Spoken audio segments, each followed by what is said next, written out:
according to the IDF, the attack on the hospital was not by one of their weapons, despite earlier claims by people around the world that it was. Their evidence that they have produced, some of which, shows that it was an Islamic Jihad terrorist rocket which fell short and landed on the hospital. The initial reactions were condemning Israel, automatically assuming Israel did it, without any evidence at all from anyone. Now the IDF have produced the evidence, which, as far as I can see, is pretty compelling. Obviously, there is evidence and intelligence they've got that they haven't produced that they are going to share with their allies. But it's, in my experience, the IDF does not deny doing something of this sort if they do it. There have been incidents in the past where they've accidentally caused large numbers of civilian casualties, and in each case when that's happened, they have admitted and explained why it happened. So I don't think in my opinion, there's no doubt that the IDF did not carry out this attack.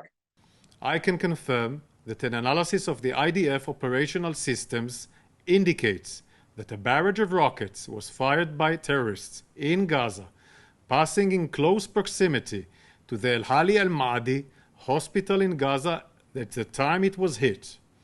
Intelligence from few sources that we have in our hands indicates that the Islamic Jihad is responsible for the failed rocket launch which hit the hospital in Gaza.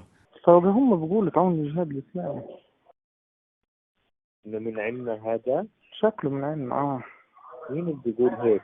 بيحكوا إن الشظايا تبعت الصاروخ إنه الشظايا محلية مش زي شظايا إيش بتقول؟ عاد هذول تلاقيهم من المقبرة الورا دي بفلك محط فيهم. إيش أجدر؟ بتلاقيهم طالعين من المقبرة الورا المستشفى المعمداني دي اللي هو فسه ونزل عندهم. هو في مقبرة وراه؟ المعمداني ولك عند الساحة بالضبط. Plays right into Hamas and Islamic Jihad's hands by media, politicians, commentators jumping straight to the conclusion and blaming Israel, because that's what Hamas wants. Hamas wants Israel to be condemned for this. And as we've seen, it's already stirred up enormous amount of public sentiment around the world, which is potentially dangerous as well. So I think, I think media organizations that did jump straight to the conclusion, and commentators, would be better advised in future to be a bit more considered about what they say and to perhaps wait until facts do begin to emerge. I was deeply saddened and outraged by the explosion at the hospital in Gaza yesterday. And based on what I've seen, it appears as though it was done by the other team, not you. It's normally pretty difficult to establish the facts straight away. And those people the credible commentators and the credible media and the responsible media who have come straight to that conclusion that it was the IDF should know that. I mean, it's their job. It's their job to know that.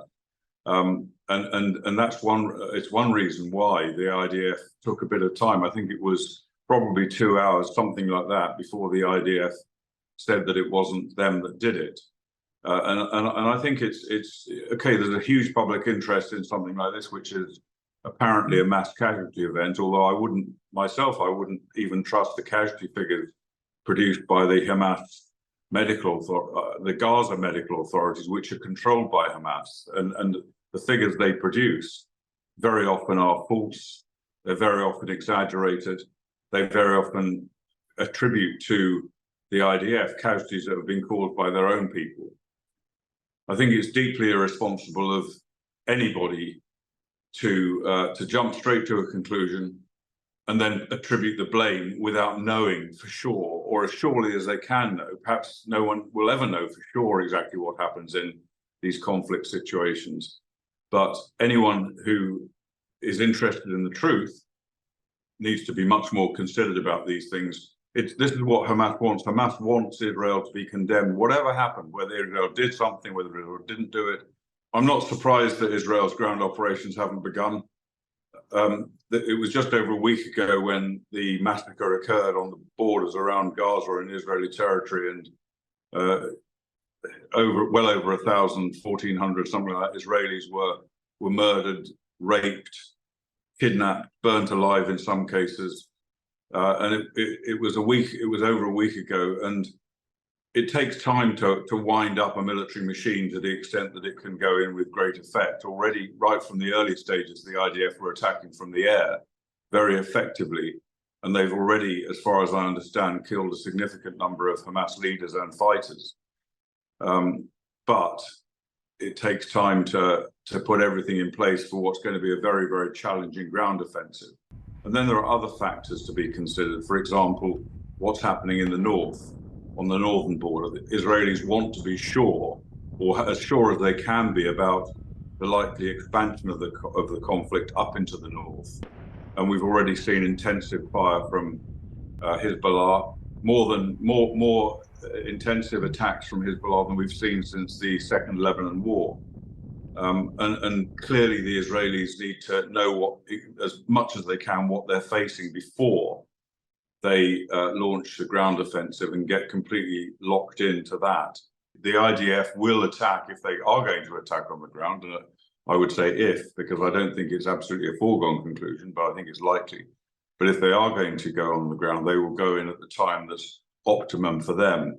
And bear in mind also that there's the issue of hostages. And I've no doubt and I know that enormous efforts are being taken now and have been taken since they were captured to try and find out where the hostages are and try and work out what they can do about them. If there's any chance of rescuing any of the hostages before a ground offensive occurs, or even in conjunction with a ground offensive, then the IDF will want to do that.